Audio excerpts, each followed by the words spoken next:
Muhammad salawat. Allahumma salli ala. A few quick reminder announcements. Firstly, there will be a Behlul Society holding an interactive session with Sheikh Afzal Merali to be held tonight after iftar. All youths, ladies and gents are requested to stay behind for this. This will be an interactive session with Sheikh Afzal Merali, so all ladies and gents are requested to stay for that. A reminder that this Sunday, the 19th of May, there will be a Ramadan health and well-being session. There will be a talk held after the du'as, and in the foyer, in the ladies and gents, there will be free health checks for all to do. A reminder on behalf of the Treasury team that the Ramadan Fund is open. Please donate generously in this holy month, where your donations, where your acts are multiplied, and your reward, the reward is the reward of the best in the best of the months. Please see the Treasury team in the gents or Sister Kanizanti in the ladies. Also a reminder that tomorrow, Saturday 18th of May, the ladies subcommittee are organizing du'as and desserts night. This will be held in the ladies for all ladies to attend. And also a reminder that this year marks 1400 years from the Shahada of Imam Ali alayhi salam. The Jamaat is holding sessions. The Jamaat is holding 5-minute speeches on Nahjul Balagha, on the saying of Nahjul Balagha. This will be held on the last few nights of Ramadan. This will be held in the ladies and gents simultaneously. This will be open for all between the ages of 13 and 18 years old. You're requested to participate in this. Please contact Brother Muhammad Ali Muraj in the gents or Sister Musarat Walji in the ladies to fill yourself on those spots.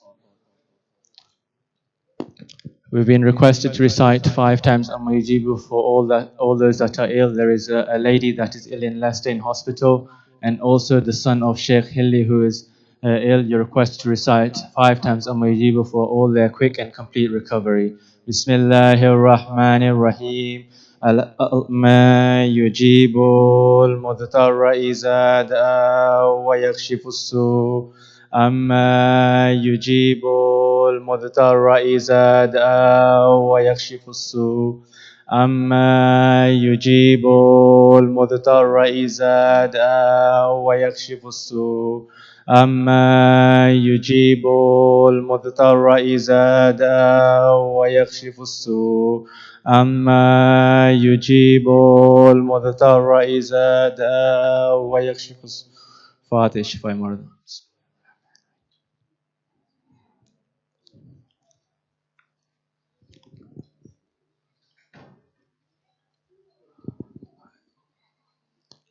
Also, you're requested to recite Surah Fatiha and 3 times Surah Ikhlas for all those marhumin listed on the screen, especially marhum Hassan Ali Ramzan Ali Kanji, who was the brother of Sadiq Uncle Kanji, who passed away in Karachi today and will be buried tomorrow. Bismillahir Rahmanir Rahim. Alhamdulillahi Rabbil Alameen. Ar-Rahmanir Rahim. Maliki Yawmiddin. Iyyaka na'budu wa iyyaka nasta'in. اهدنا الصراط المستقيم صراط الذين أنعمت عليهم غير المغضوب عليهم ولا الضالين. بسم الله الرحمن الرحيم. قل هو الله أحد الله الصمد لم يلد ولم يولد ولم يكن له كفوا أحد. بسم الله الرحمن الرحيم. قل هو الله أحد الله الصمد لم يلد ولم يولد ولم يكن له كفوا أحد. بسم الله الرحمن الرحيم. قل هو الله أحد الله الصمد لم يلد ولم يولد ولم يكن له كفوا أحد. صلوات.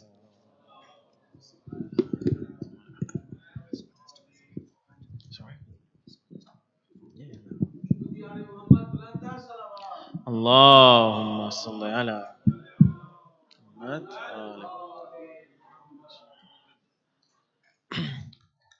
I request the dear mu'mineen to move a little bit forward so there can be space behind. Please look up. We can see your bright Nurani faces. With a loud salawat. Allahumma salli.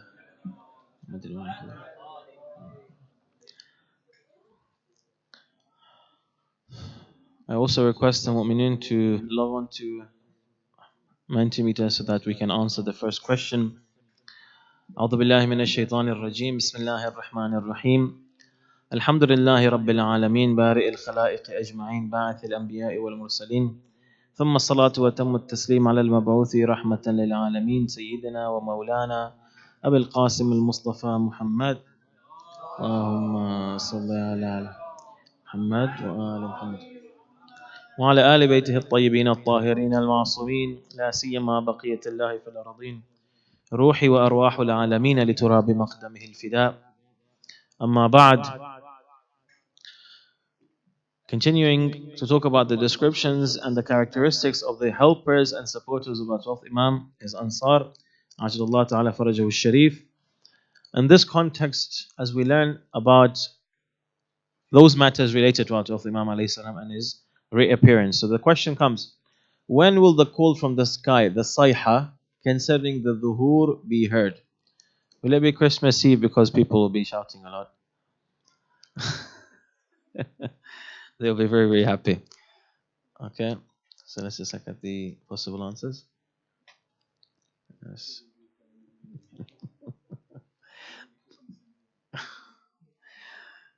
So, will it be Christmas Eve, Friday Eve, 23rd of Shahr Ramadan, 18th of the Hijjah in Masjid al-Haram, when the Nafs al-Zakiyah is going to be martyred, or on the day of Ashura in Masjid al-Haram? Okay, if it's possible for those, please to answer in the Mentimeter. Let the couple of seconds finish, and then I'll also let the floor to answer. طيب. Please. What do you say? What did you say? Ahsanta. It's actually only one concern. Christmas Eve. No, that was not going to be correct at all. So, it's actually on Friday Eve, the 23rd of the holy month of Ramadan. What is going to happen is during the first part of the day, or according to certain narrations during the first part of the night, the call will be heard from sky. Jibreel alayhi salam will say that the Qa'im of Ali Muhammad Fulan and Fulan, he has reappeared, come to his aid. He and his Shias are on the truth. After that, another cry will be heard. However, this one is going to be from the earth. It is said that either, according to different narrations, certain narrations say that at the end of the day, or others say that in the second night, at the end of that second night, that is to say the night of the 24th, a cry will be heard from the earth. It will be from Iblis that Al-Sufyani, he is on the truth. He is the true path, so follow him. But the mu'mineen will be able to discern the difference, especially considering the fact that the true sayha, the true call is going to be the first of the two calls. So sallallahu ala Muhammad wa ala Muhammad. Sallallahu ala Muhammad wa ala Muhammad. Among the characteristics of these supporters of our Imam alayhi salam, Allah subhanahu wa ta'ala in the Holy Quran says, Bismillahir Rahmanir Rahim, Qala, considering Nabi Lut alayhi salam when he was responding to his people. So he said, قَالَ لَوْ أَنَّ لِي بِكُمْ قُوَّةً أَوْ آوِي إِلَى رُكْنٍ شَدِيدٍ. He said that, would that I have strength to overpower you, or that I could betake myself to some powerful support. رُكْنٍ شَدِيدٍ. According to the narrations, Imam As-Sadiq Salamullahi alayhi says, Allahumma salli ala Muhammad wa Muhammad, that when Lut alayhi salam was saying this, he only said it because he was longing, he wanted the support, he was looking in his heart, longing in his heart for the support that will be for the 12th Imam alayhi salam from his supporters, from his helpers. The support that they will give him, the zeal that they have. According to the narrations, each one will be given the strength of 40 men. The support, no questions right now. If you could remove that, please. So the support that is necessary in any social, in any political movement. When a certain party, when certain people, they take up a good project, when they take up something that is necessary, that has benefit for our community, for Muslims in general, it is of utmost importance that based upon the guidance of our ulama, we should come and support those things that our ulama, they consider to have benefit, general benefit for all. Based upon this, one of the traits of the ashab of Imam alayhi salam is this fact, that when they see something good, when they see the Imam alayhi salam, he's in need of support, they don't only half-heartedly come to his aid. No, they are there ready to sacrifice. Whatever good you see, we can learn from this in our lives.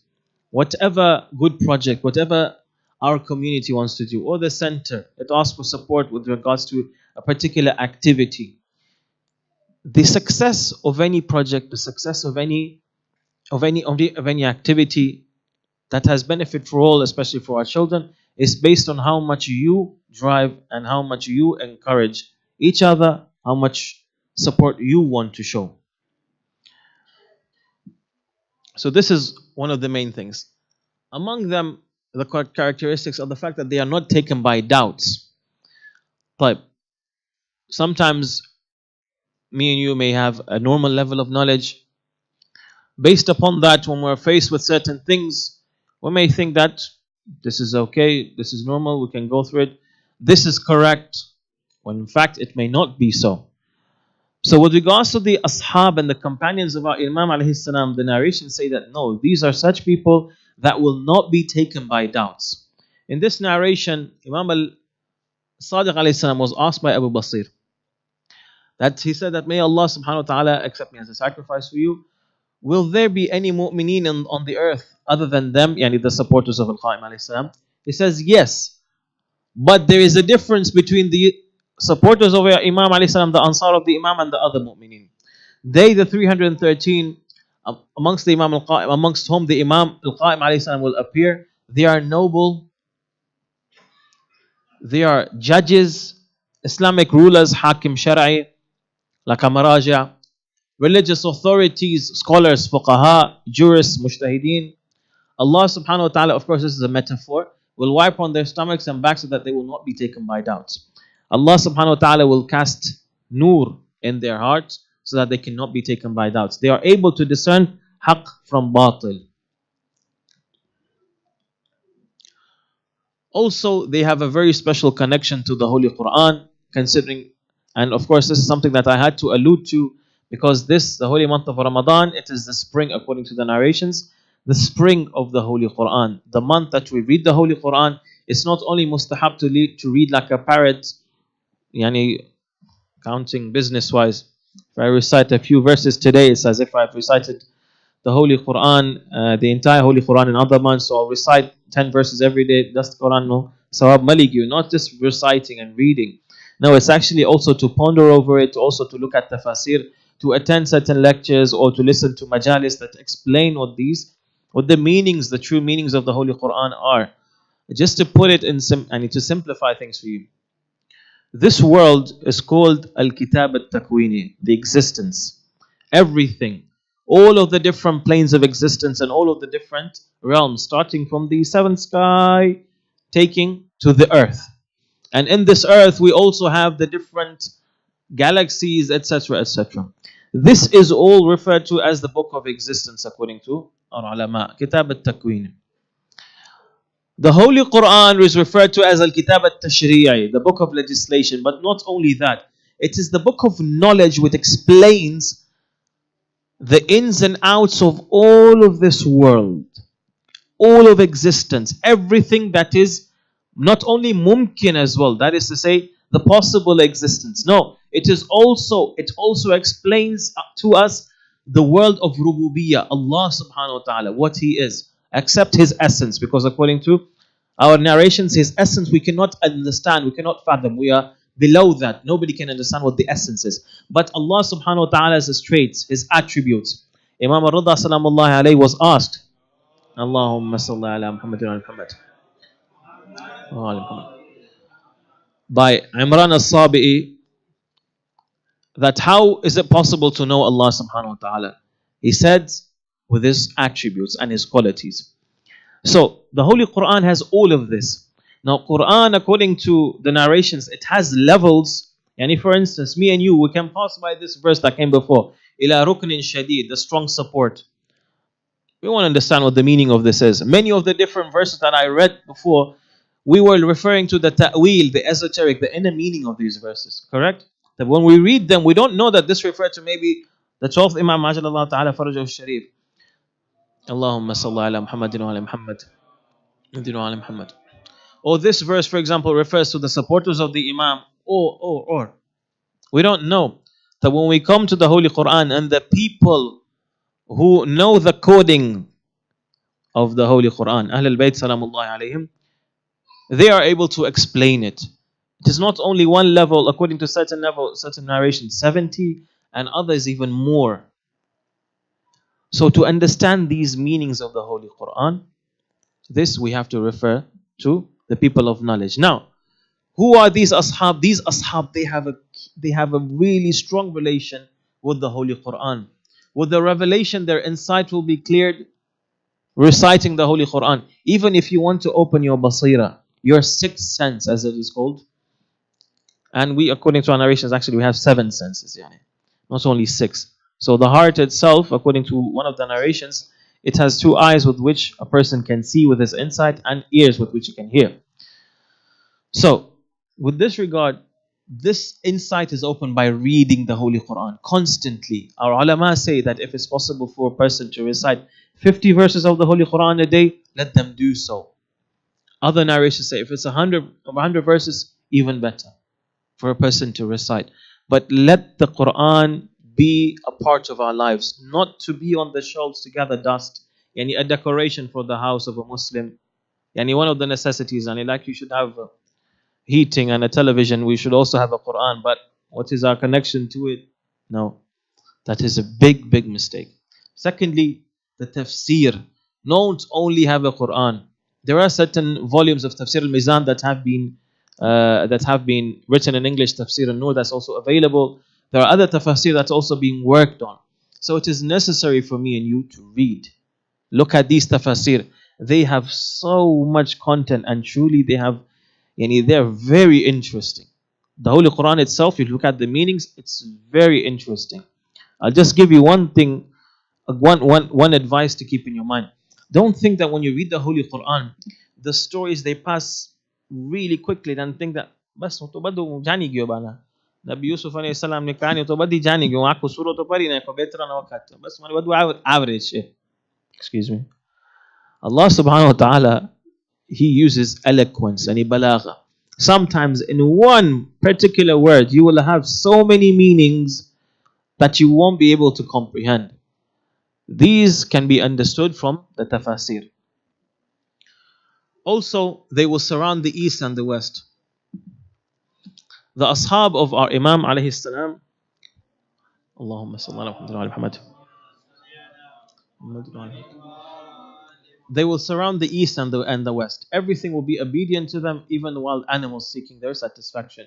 To the extent that if they pass on a particular part of the earth, of the ground, it will start. And according to metaphorically, or even if you were to go a little bit deeper, the fact that all existence, it has a certain level of perception. So it will start to be proud that telling the other part of another portion or another location of the earth, that one of the ashab of the climb, he trod over me, he stepped over me, he just passed by me. We could understand this based on the fact that today the migration of Muslims, the migration of followers of Ahlul Bayt Salamullahi alayhim, it has alhamdulillah spread to many parts of the world. One of the ulama, he narrates that once he went to a really, really remote part of Alaska, and he can consider it maybe to the furthest west. And over there, he was able to find people during the time of Ashura mourning, reciting. And when he came to ask them, what is it? What's this? Also, wearing black as well. What is so special? Why are you wearing black during this time? He said that we are mourning one of our saints, and he didn't know that this person was also a Shia. If you go to the furthest parts of China, Australia, Sydney, and all other places, subhanallah, in South Africa, over here in Sweden, from north to far south, alhamdulillah, followers of Ahlul Bayt alayhim salam are spread throughout the world. Now, considering the fact that when they actually do, when the Imam alayhi salam does arise, they will, the ashab of our Imam alayhi salam, they will also start to show. Many of them have certain spiritual gifts that Allah subhanahu wa ta'ala has given them, but they will also show some of them, and they will be allowed to show them. Like during the time of Nabi Sulaiman alayhi salam, when he asked, who can bring me the throne of Bilqis from Yemen? One of the big jinns, Ifritu min al-jinn, he said, I will bring it for you before your majlis ends. قبل أن تقوم من مقامك, before you stand from where you sit. Asif bin Barkhia, he had a portion of Ilm al-Kitab. He told them that I will bring it for you before, and there is actually a mistake in many of the translations of the Holy Quran. They said that before you close your eyelids. It's actually not when you close your eyelids. Before you can move the gaze of your eye from here to there, which is even faster than the closing of an eyelid. So even before you can do that. So it's not that he only even went there with Tayyil Arad, with teleportation as it is called. No, he even brought something from there to him. So these ashab of our Imam alayhi salam, they will be able to spread through these miraculous gifts and spiritual gifts of theirs to all parts of the world. There's a interesting story that is narrated from Sheikh Bahjat. One of the ulama, he was doing tabligh in Latin America, one of the Iranian ulama, and he came to Sheikh Bahjat before leaving his next time, and for another time, I believe. So Sheikh Bahjat was asking him, how is everything over there? How is tabligh? So this alim, he told him, alhamdulillah, it's good, etc. This is how the situation is. But there is one problem, Onana. What's the problem? The travel to there, the flight is very, very long. The flight is very, very long. So Atullah Bahjat told him, go with Tayyil Ard, go with teleportation. So this alim, he looked at Sheikh Bahjat as if it's something normal to him that we are not able to do. This soul, it has many, many capabilities. And when we are oppressing ourselves with just confining ourselves with the pleasures and the desires of this dunya, it is something that is really, really disappointing. This soul, it is one of the commands of Allah subhanahu wa ta'ala. Kun. And when it is the command of Allah, it comes from that higher realm. The command of Allah and the commanded, that thing which Allah commands, it has to have suitability with each other. Okay? So when there is that suitability, according to the capacity of a human being, of a created, of a possible existence, of a mumkin al-wujud, we will have certain capabilities. But we have to purify our souls according to what Allah has commanded us. Based upon that, you will be able to receive ilm al-ghayb. There are many ulama who have been able to reach that. Not only ulama, there are examples, even the Holy Quran, Luqman al-Hakim that I was talking about today, Dhul Qarnayn that I was talking about today, they used to have ilham, inspiration, divine inspiration, and so many others. That this is possible for us. Why in the world will we just limiting ourselves to watching television and Facebook? And I mean, you can do far more. This world is far more. You can live with that as well in your life. You can use some of these divine gifts in your own life. You can make matters so much easier for yourself. Don't lose these opportunities. A second question, if it's possible for the brothers to log on to Mentimeter, please. So the question is, what is the best deed during the ghaibah according to our narrations?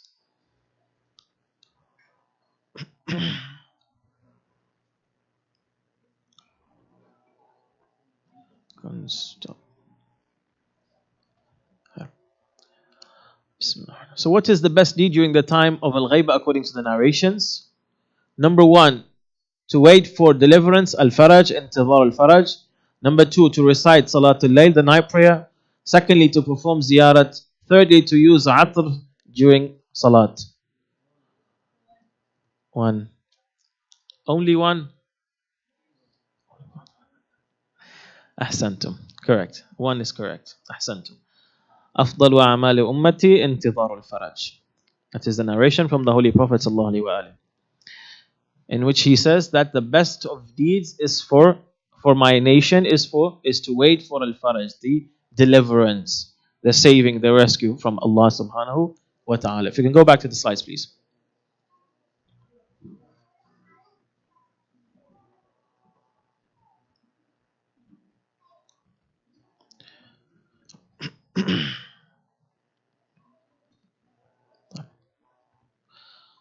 Okay. Among their characteristics is the fact that Allah subhanahu wa ta'ala loves them and they love Allah subhanahu wa ta'ala. This ishq and this love of Allah subhanahu wa ta'ala, we may consider it, many times we may hear it in lectures, love of Allah, love of Allah. Maulana talk a lot about it, and khair inshallah. It doesn't touch any of my buttons. Love of Allah subhanahu wa ta'ala, that ishq of Allah, it comes when a person starts to try to get proximity to Allah. I mentioned in one of my lectures, and I would like to re-emphasize. You want to feel that ishq of Allah subhanahu wa ta'ala, go home during one of these nights of the holy month of Ramadan, open one of the books of dua, recite any dua that comes, and you feel that your heart would like to recite this. Crave, desire to recite dua. Recite it as much as possible, as much as you can. Not to the level that you tire yourself out. You start to become extremely bored and you feel that now you're exerting yourself too much. No, as much as you can. Recite it. The second day you will feel that you crave for that, because you will receive a divine flow of mercy, a divine flow of nur in your heart, of love of Allah. You will love reciting it. You will feel that connection. It's hard to explain with words. The second day, do the same thing. Slowly, you will find that it will start to become a habit of yours, and you will not be able to leave it. You will find so much peace and tranquility in your heart and your mind that you will find that you must make this a routine of yours.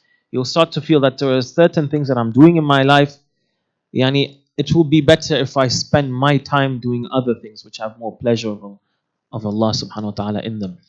You want this flow? Started with this. Recite, just open. Namaz mustahab, a particular namaz. You like to recite it to start. Namaz shab, salatul layl. Just start reciting it one night. Feel.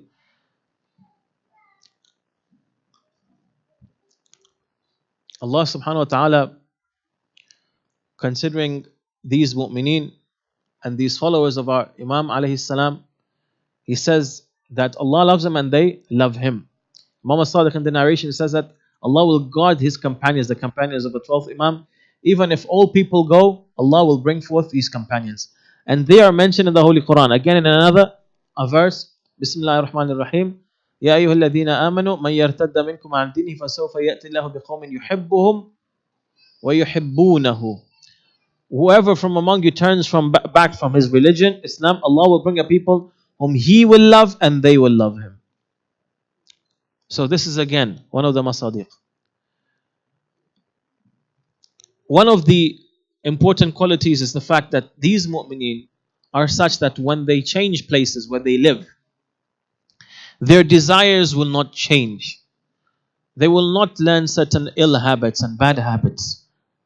It's not that if they used to live, let's say for example in the East, in India or Pakistan, or that they used to live in East Africa, when they come over here, wadare noor dekhane,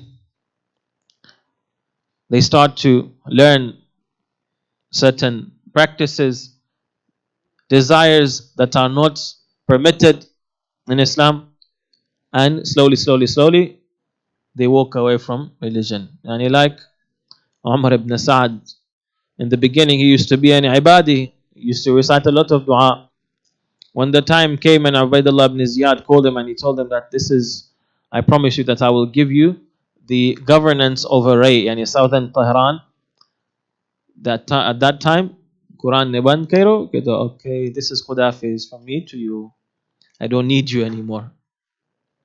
No, wherever we go, that heart, your values, they do not change. Your values remain the same.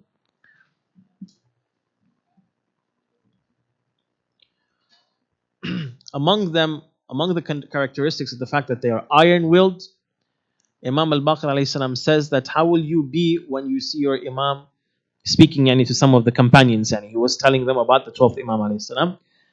He also tells them that they will say, the ashab of the Imam will say, we swear by Allah, if he wants to attack mountains, we will attack him. You want to be able to walk on this path of perfection, you need to strengthen your willpower. Inshallah, tomorrow I'll talk about how to strengthen a person's willpower. There are certain tips on how to do it.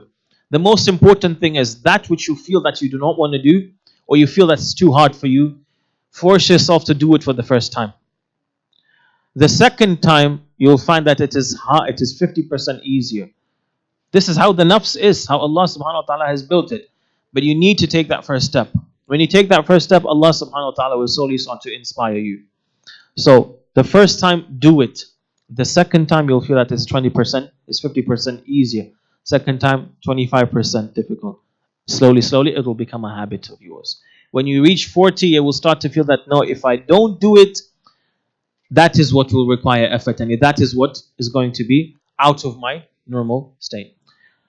Among the videos that I would like to present to you, inshallah, again, I'll translate it. Nabi Yaqub alayhi salam this time. When we saw, for instance, the Ruh al-Qudus speaking to Imam, to Nabi Yusuf alayhi salam, or to others, talking about the ashab of the 12th Imam Ajlallah Ta'ala Farajuhu Sharif, Nabi Yusuf alayhi salam, and others as well. So let's Nabi Isa alayhi salam, which was the day before yesterday.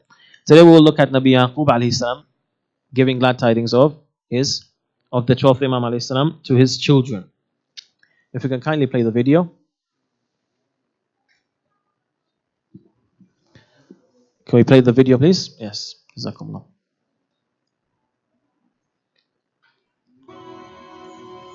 وسيأتي يوم في آخر الزمان تكون فيه الدنيا كلها سلطانا واحدا وعليها حاكم أوحد. In the end of times there will be one ruler. الذي سيحكم الأرض ومن He will عليها rule. خير الخلق. He will be the best of creation who will rule them. ومن هو ذاك الحكيم الصالح؟ And who is that righteous ruler? وهو من أصباط خاتم الأنبياء. He is from the grandsons of the 12th of the final prophet. وهل تعرف نبي آخر الزمان يا جدي؟ What is the name of the final prophet? Do you know him? والأنبياء يعرفونه. And all prophets know him. اسما ونسبا. His name and his lineage. وجميعهم بعثوا ليبشروا بظهوره. Everybody was sent in order to give tidings about his zuhur. His name is Ahmad. أحمد؟ نعم بني أحمد. وهو من نسل عمي. And he is from the lineage of Nabi Ismail alayhi salam. ذبيح الله. صلى الله على محمد وعلى محمد. صلى الله على محمد وعلى محمد. This final 5 minutes, I would like to mention the story or some of the accounts of one of the grandest ulama that I've been mentioning in many of my lectures, the teacher of Ayatollah Bahjat and many Urafa, the colleagues of Ayatollah Bahjat, like Said Hashim al-Haddad, who was by himself originally Indian, Sayyid Abdul Karim al-Kashmiri from Kashmir as well, and many others. Sayyid Ali al-Qadi. Sayyid Ali al-Qadi, he is originally from the city of Tabriz in Iran. He was born approximately in 1869, and he passed away in the last century, approximately in the late 1940s, 1950s. He started his studies as a small boy in his city of Tabriz. He started to learn Islamic sciences and also the sciences of akhlaq. Later on, when he was approximately 26, he migrated to the holy city of Najaf. Of course, it is important to know that his father as well, he also walked on the path of perfection of the nafs. So he migrated Sayyid Ali al-Qadi to Najaf al-Ashraf at the age of 26, and he started to continue, and he continued his Bahth Kharij studies until he reached the age of Ijtihad at a very, very young age. During this time, he studied under many Urafa, among them Sayyid Ahmad al-Karbala'i, Sayyid Murtada al-Kashmiri, and he said Murtada al-Kashmiri will be the grandfather of Sayyid Abdul Karim al-Kashmiri that I just mentioned. Sayyid Abdul Karim is buried in the shrine of Sayyida Masuma salamullahi alayha. Sayyid Ali al-Qadi, his financial situation was extremely difficult, but he saw that even though his situation is that difficult, but with that poverty, Allah subhanahu wa ta'ala had put the betterment of his spiritual situation in it. To the extent that one time Al-Alama Sayyidina Muhammad Hussain Tabatabai, the author of Tafsir al-Mizan, at that time there was no Western Union, there was no ATMs, there was no Visa, MasterCard. So when they wanted to send money to their children, they would normally wait for one of the Zuwar to go. So Sayyid Alama Tabatabai, he is actually from the very same family. His family name is also Al-Qadi, but out of respect for his teacher, Sayyid Ali Al-Qadi, he did not use the surname Al-Qadi himself. He wanted that to be as a proper surname for his teacher. So he went to Sayyid Ali Al-Qadi, being from the same family, being also from the same city, and he told him that, and he wanted to go to ask for assistance. At that point, one of the wives of Sayyid Ali Al-Qadi, she had just given birth. So at that point, his son comes to Sayyid Ali Al-Qadi in order to ask for some money to give to the midwife. So at that point, he asks him, "Father, do you have anything for us to give to the midwife as a gift?" As a gift, yani, not even charges. So he told him, I don't have anything. But do you have any cigarettes to give to her as a tip? He says, I don't even have those. At that point, he did not continue with his request. To note in the life of Al-Allama Sayyid Ali Al-Qadi is his akhlaq. He was truly a loyal person. One of the ulama, he once went to ziyarat. His father was a contemporary of Sayyid Ali Al-Qadi, and he was his friend as well. So upon that, Sayyid Ali Al-Qadi, even being of an elder age, he went to this alim who was doing ziyarat in Najaf during that time, and he told him that all of your clothes, I will wash them for you for your period during this time, because I want to fulfill the right of your father. And food, I will bring food for you every single day. And Sayyid Ali Al-Qadi did that. Once, one of the students of Sayyid Ali Al-Qadi, they go to him and they saw that he's buying groceries, he's buying some vegetables. Sayyid Ali Al-Qadi was choosing, those vegetables that are they were almost starting to become very, very ripe, almost starting to rot. So he was choosing those from among the vegetables. As he put them in his carrier bag, this student of his asked him, Maulana, why are you choosing those? Why don't you choose the better one? At that, Sayyid Ali Al-Qadi, he responds, he says that, my dear student, I am buying these because of the fact that firstly, they give the same effect, and they have the same nutrients. Secondly, I'm buying them so that, you see that grocer, if I wait or nobody buys them until Dhuhr time, he's going to throw them away. And as a result, his financial situation is going to get worse. So he may need to resort to ask for money. So what I'm doing is I'm sufficing him. I'm helping him so that he does not need to extend his hand in front of anyone.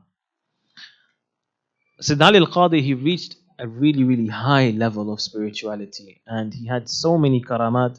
I would just like to mention one. Inshallah, tomorrow I'll mention quite a few others of his, including some of his irfani advices. Sheikh Muhammad Taqi Al-Amuli, I believe he was the brother of Sheikh Hassan Zada Amuli. Currently in Iran, he's extremely sick, but he's very well known to be one of the Urafa. And he also has a lot of secret sciences. Yani, the sciences of sacred shapes, the sciences of letters, of numbers. Some of these, it is even possible to identify, and according to one of the stories that I've read, accounts of Sayyid Abdul Karim al-Kashmiri, he says that he was sitting with one of his colleagues, and this colleague, he told him that I'm looking for somebody to teach some of the strange sciences that I know. One of them was the science of numbers. So he asked them, what is this benefit? Would you be able to count right now where Sahib al-Zaman alayhi salam is, or he is at this point? He said, yes, I am. So he started to count, and he started to calculate. He said, okay, let's go. So Sahib Zaman right now, he's at the house of Fulan and Fulan. So they went. They went over there. They knocked on the door. That alim, he received them. He said that, and they asked him, is Sahib Zaman inside? He tells them, yes, he was here, but he just left. So you just missed him.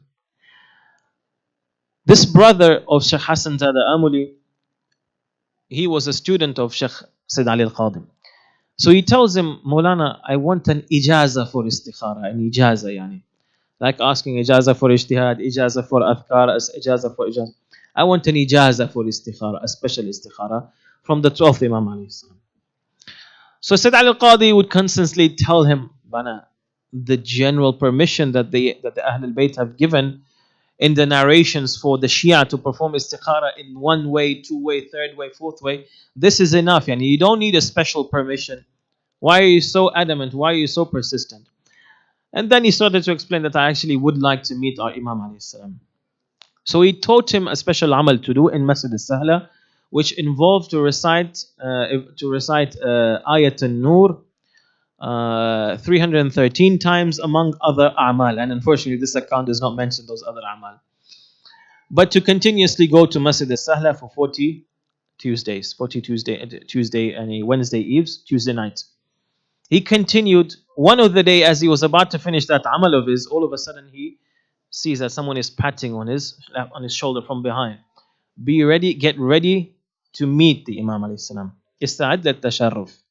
At that point, he started to become extremely afraid. He started to panic. So he started to tell that voice behind him, please excuse me. Tell the Imam to excuse me from meeting him. I'm not able to. I don't feel that I am ready. At that, he continued. He finished his amal, but he was very, very panicked, and he went to immediately to see Sayyid Ali al-Qadi. As he saw Sayyid Ali al-Qadi, before even being able to say anything, Sayyid Ali al-Qadi turned towards him and he told him, if you were not ready, then why were you so persistent? If you are not ready. So this is Sayyid Ali al-Qadi, and to the extent he was teaching people how to meet the Imam, Ajjallah Ta'ala Farajahu Sharif, and may Allah Azza wa Jal grant us the success to walk on the path of our ulama, urafa, and the ashab of our Imams alayhim as-salam, and make us among those who our Imam alayhi salam turns towards and gives special care for in their lives, so that we inshallah may also be blessed with these divine blessings. Wa akhiru da'wana and alhamdulillahi rabbil alamin. Sallallahu ala Muhammad wa ala Muhammad. Salli ala